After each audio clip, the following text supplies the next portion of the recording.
Oke, terima kasih. Oke, teman-teman. Kalau kalian nggak mau diam, saya mau berkelahi di belakang.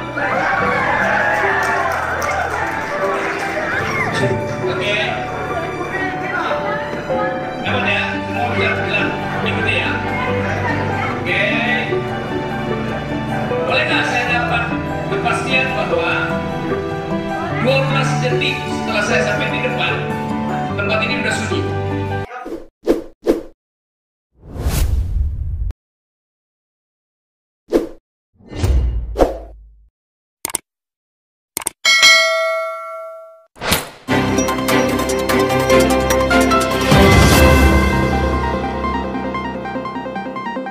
Audio Jungle.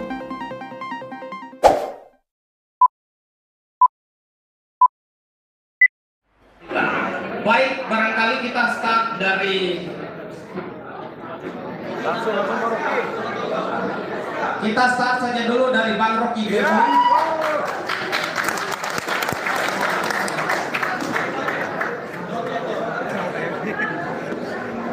Sekitar 15-20 menit untuk menyampaikan narasi awal bagi kita berkenaan dengan tema kita Indonesia kita menyongsong suksesi kepemimpinan nasional. Dengan hormat kami persilakan. Oke, terima kasih. Oke, teman-teman. Kalau kalian nggak mau diam, saya mau berkelahi di belakang. Oke. Dapat ya? Semua bisa bilang ikuti ya. Oke. Boleh nggak saya dapat kepastian bahwa 12 detik setelah saya sampai di depan, tempat ini udah sunyi. 1, 2, 3, 4, 5, 6, 7, 8, 9, 10, 11, 12. Oke, saya mulai ya. Tema kita malam ini menyongsong sukses kepemimpinan nasional. Kata menyongsong, seolah-olah kita ingin menyambut sukses itu. Padahal yang kita inginkan, kita percepat sukses itu. Tinggal kita kasih argumen, kenapa kita mesti percepat?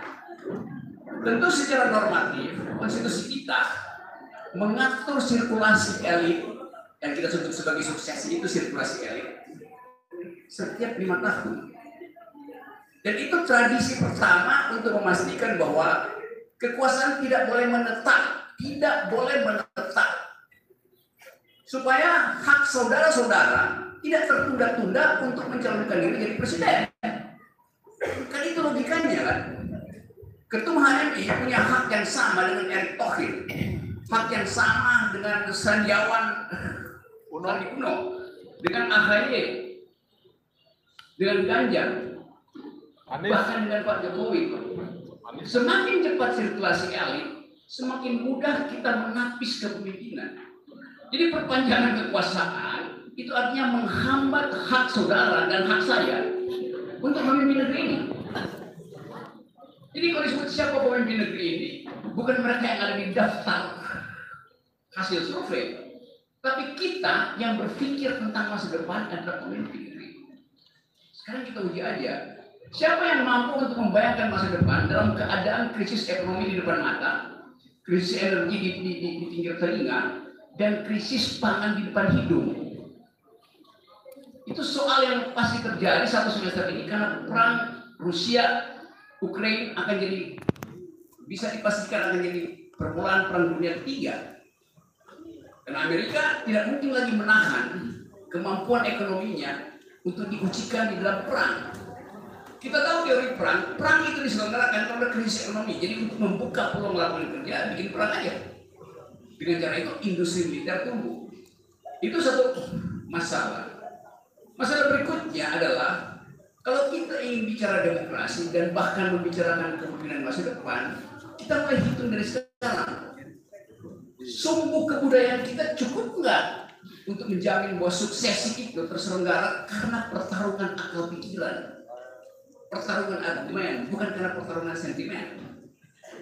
Jadi dasar-dasar itu yang akan kita bicarakan malam ini. Saya mau memperlihatkan dulu bahwa suksesi Indonesia yang dijadwalkan 2024 bisa dibatalkan oleh proses-proses politik global. Kita lihat tadi, saya barusan baca koran, sejumlah kepala daerah sudah selesai masa tugasnya.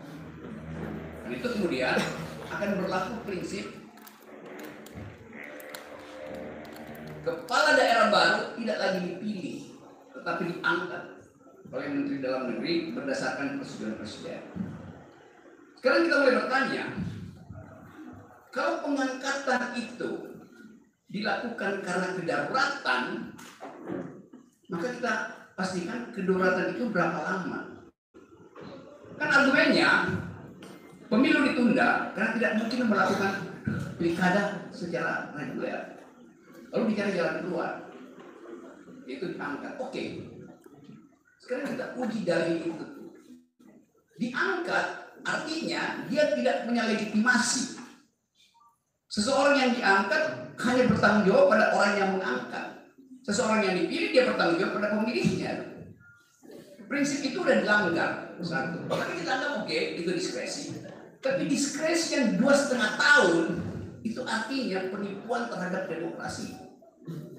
Jadi kita bicara tentang suksesi kepemimpinan, yang terjadi suksesi berdasarkan penunjukan, itu bukan suksesi namanya. Jadi Anda bayangkan bahwa 2,5 tahun ke depan seluruh pemerintahan daerah 200 berapa itu? 270 akan dipimpin oleh orang yang tidak kita pilih. Kalau 2,5 bulan oke, ini 2,5 tahun. Dan itu dinyatakan sah karena dianggap kan sudah ada undang-undangnya. Undang-undang itu mensahkan sesuatu yang buruk. Itu buruk buat kita. Tapi belum bisa bikin pemilu loh. Bikin pilkada itu persiapannya cuma 6 bulan butuhnya. Tadi sama Bawaslu. Bawaslu bisa lakukan itu 6 bulan. Kenapa mesti 2,5 tahun? Itu juga menghina Bawaslu, menghina KPU. Seolah-olah nggak bisa bikin pilkada. Padahal dengan gampang itu dilakukan, bahkan bisa dibuat dalam 3 hari. Pakai apa? Pakai teknologi itu. Selesai masalahnya. Karena itu kita mulai mencurigai, kenapa diperpanjang 2,5 tahun? Dan melalui penunjukan, bahkan disebutkan di situ bahwa diutamakan kepolisian dan tentara. Tadi ada kasus Kepala Badan Intelijen Daerah Sulawesi Tengah, pangkatnya Brigjen, akan jadi pejabat sementara atau PLT Bupati di Seram di Maluku selama 2,5 tahun. Yang pasti melanggar undang-undang. Kan nggak boleh militer aktif jadi memegang kekuasaan sipil, melanggar undang-undang. Tapi kita sudah tahu jawaban Pak Jokowi nanti. Kita rubah aja undang-undang. Nah, hal-hal seperti ini yang menghina akal sehat kita. Kalau kita bahas panjang itu mulai dari omnibus law segala macam. Jadi prinsip pertama demokrasi dibatalkan justru oleh undang-undang atas nama hukum positif, demokrasi dihilangkan.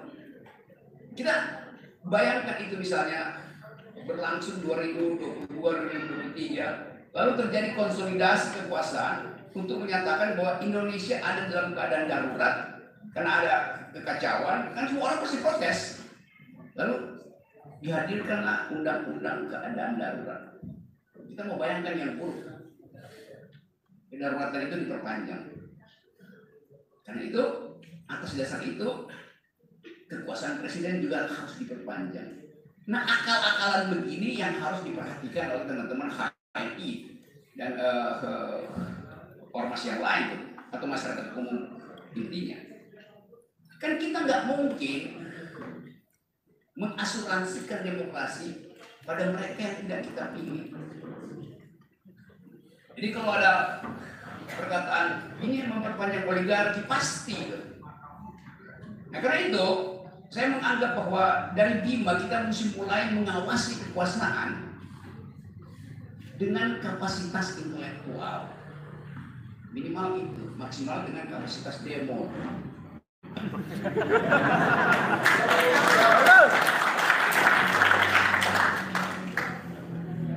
Tapi nanti orang bilang, kok demonstrasi penyelesaiannya? Karena nggak bisa diselesaikan melalui regulasi, karena regulasi itu dikontrol oleh massa. Jadi demo itu adalah hak primer masyarakat untuk mengatakan Anda tidak layak lagi, kita tunduk-tunduk kepalanya, kita akan menggial pada kekuasaan, pertanda bahwa kita sadar hak kita untuk menempuh suksesi itu dihalangi oleh regulasi yang isinya adalah arogansi kekuasaan. Itu intinya. Tadi saya terangkan bahwa kenapa ini mesti kita bayangkan dan kita jadikan semacam contingency plan sebagai rencana darurat, karena kehidupan ekonomi kita makin lama makin tidak memberi harapan. Kalau sekarang misalnya kita bicara tentang sistem dunia itu, Presiden Jokowi pergi ke Amerika berupaya untuk membujuk Elon Musk untuk investasi di Indonesia. Dan Elon Musk tidak kasih sinyal apapun. Karena nggak ada sinyal, dalam 2 minggu, Pak Luhut tadi di koran mengatakan, ya memang investasi itu butuh pembicaraan panjang, butuh kesiapan dalam negeri. Kalau nggak ada kesiapan itu, ngapain pergi membujuk Elon Musk? Kan logikanya begitu kan? Mestinya datang dengan keterangan bahwa Indonesia siap. Bahkan dalam 24 jam Indonesia siap menerima Elon Musk. Karena nggak ada keterangan itu, ya si Elon Musk bilang, ya ngapain? Saya harus serius dengan orang yang kemampuan dia untuk menunjukkan keseriusan pun nggak ada itu. Nah, karena itu mata-mata Elon Musk sudah tahu sebetulnya Indonesia nggak punya kapasitas untuk terima teknologi ini. Jadi buat apa saya pakai jas? Dia pakai kaos oblong aja kan. Lalu orang mulai merasa bahwa memang Indonesia nggak diperhatikan. Minggu lalu Elon Musk ketemu dengan Presiden Brazil, dia pakai jas. Kenapa dengan Presiden Indonesia dia pakai kaos oblong? Jadi itu yang disebut penghinaan terhadap profil internasional. Pak Jokowi nggak punya lagi profil internasional untuk memberi sinyal pada luar negeri bahwa dia adalah pemimpin. Bagi Elon Musk, ya dia meminta-minta. Dan tentu orang semacam Elon Musk, dia bikin riset, dia bisa kirim bisnis intelijen dia untuk tahu siapa Pak Luhut Panjaitan, berapa banyak ekstraktif industri tambang yang dikuasai oleh beliau dari Papua sampai Bima. Di Bima mungkin baru masih rencana. Itu orang akhirnya berpikir begitu. Jadi sekali lagi, yang saya mau terangkan adalah bahwa krisis ekonomi ada di depan mata kita. Itu berarti kemampuan Indonesia untuk membayangkan masa depan dengan sendirinya dibatalkan oleh krisis ekonomi. Tapi nanti pemerintah bilang, ya ini kan karena ada pandemi, ada perang, maka krisis ekonomi. Oh enggak, sebelum perang dan sebelum pandemi pun kita udah mengalami krisis ekonomi itu. Jadi itu keadaan yang memungkinkan kita hadir sama-sama di sini dengan kegembiraan untuk mempercepat suksesi. Kita justru gembira kalau suksesi dipercepat, karena kita nggak akan disiksa lagi oleh angan-angan. Jadi harapan kita batal setiap hari. Ibu Sri Mulyani beberapa hari yang lalu mengatakan ekonomi Indonesia ada di dalam kerumitan dan dalam situasi yang dia pakai istilah pokoknya istilah itu membuat kita merasa bahwa sebetulnya Sri Mulyani sudah mau angkat tangan dan melemparkan ruwet. Jadi bagi Bima misalnya, apa problemnya? Tentu Bima tidak ingin terlibat dalam kerumitan yang ada di istana. Dan Presiden Jokowi lebih senang untuk tampil, tiba-tiba ada headline ketemu Elon Musk, lalu datang ke perkawinan yang bakal terjadi dengan seorang putra Bima. Jadi kalian lebih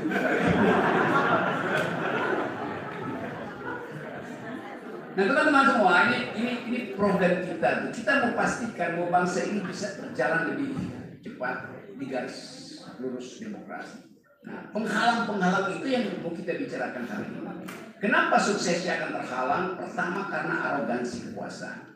Kita lihat misalnya, kita mau tahu apa pikiran Erick Thohir tentang harga jagung di Bima yang fluktuasinya antara berharga lalu tiba-tiba tidak berharga. Apa pikiran Erick Thohir yang menguasai BUMN pupuk itu terhadap harga pupuk di petani yang tiba-tiba dikendalikan oleh para calon? Nggak ada pikiran itu. Padahal dia menjadi presiden. Kalau dia datang ke sini misalnya, dia akan jadi gagu menghadapi pertanyaan seorang petani. Tentu Erick Thohir bergembira sebagai calon presiden karena dia cuma disorot di TikTok. Bentuk joget. Jadi, saya terangkan ulang hal yang sedang saya kampanyekan sekarang. Sukses itu artinya pergantian elit. Jadi bukan cuma presiden, seluruh sistem itu mesti kita ganti. Dan standarnya bukan hasil survei. Standarnya yang kita buat. Kita bikin kalkulasi sejak sekarang bahwa seseorang elektabilitasnya bisa tinggi, tapi intelektualitasnya drop. Ngapain kita pilih pemimpin yang elektabilitasnya tinggi tapi IQ-nya itu 0, sehingga gugup dan gagap bertengkar di forum internasional, jadi olok-olok dunia. Yang kedua, buat apa elektabilitas tinggi tapi etikabilitasnya itu rendah gitu. Nah, karena itu tolong viralkan buat prinsip memilih pemimpin ke depan itu untuk menyongsong suksesi. Pertama, dia harus beretika lebih dahulu, etikabilitas. Kedua, dia punya intelek yang cukup, intelektualitas, karena dia mesti membaca perkembangan politik dunia, teknologi dunia, ekonomi dunia. Yang ketiga, baru elektabilitas. Jadi elektabilitas dimaksudkan untuk menguji dua ini, intelektualitas, etikabilitas. Itu prinsip pertama. Prinsip kedua, kalau daftar calon presiden itu tiba di depan saudara dan diminta untuk siapa yang Anda pilih, katakan iya, saya pilih nomor 1. Nomor 1 yang saya coret. Nomor 2 saya pilih nomor 2. Nomor 2 yang saya coret. Jadi kita mencoret mereka itu dari daftar, bukan kita pilih. Pajang di seluruh perapatan di Bima, ini calon presiden, kita coret satu. Jadi yang dipamerkan oleh KPU misalnya, ini KPU kasih ini yang akan dipilih, oke. Mahasiswa akan bilang oke, kita pilih siapa yang pertama kali kita coret? Ren. Yang kedua, Ren. Sampai itu dalam demokrasi, sah dalam demokrasi. Karena daftar itu mesti datang dari persetujuan rakyat, bukan persetujuan lembaga survei, bahkan bukan persetujuan KPU. KPU itu hanya penyelenggara, panitia penyelenggara, bukan penentu daftar itu. Apalagi kalau kita kaitkan itu dengan hak rakyat untuk memilih seseorang yang tidak ada dalam daftar. Kenapa dia tidak dalam daftar? Karena terhalang oleh aturan 20%.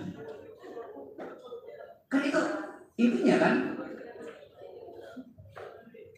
Ini Profesor Fisabilillah.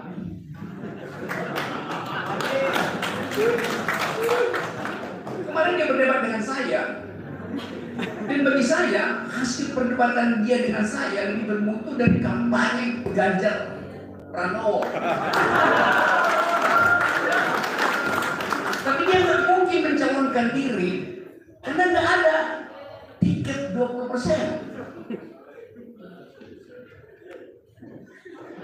Politik itu bukan hasil survei, tapi hasil latihan intelektual.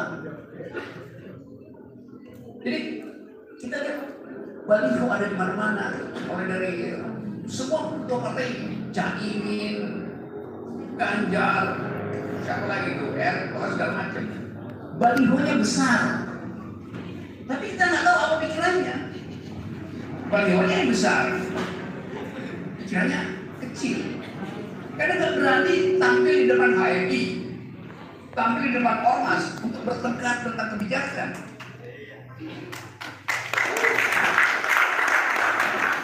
Kalau kita lihat di dalam tradisi dunia, di Eropa, di Amerika, setiap calon presiden pertama kali dia minta diuji di depan panggung universitas. Itu tradisi yang bagus. Saya mau jadi calon presiden, uji saya di panggung universitas. Kenapa? Kan dalam panggung universitas ada ujian logika, ujian dialektika, ujian pikiran. Sekarang di Indonesia yang menjadi presiden minta dibuatkan panggung dangdut. Bagaimana kita uji orang di atas panggung dangdut? Kita nggak tahu apa isinya. Jadi kecerdasan semacam ini yang ingin kita pastikan supaya dikawal oleh mahasiswa. Nah, hal-hal yang teoritis nanti kita bicarakan. Kalau ada pertanyaan, saya batasi di situ karena tadi di 10-15 menit dan saya hitung di pas 13,5 menit, masih ada 1,5 menit saya untuk pindah ke situ. Oke, nanti kita lanjutkan diskusinya. Tapi semoga kita dibakar oleh keinginan untuk menghasilkan kembali Indonesia yang bersih.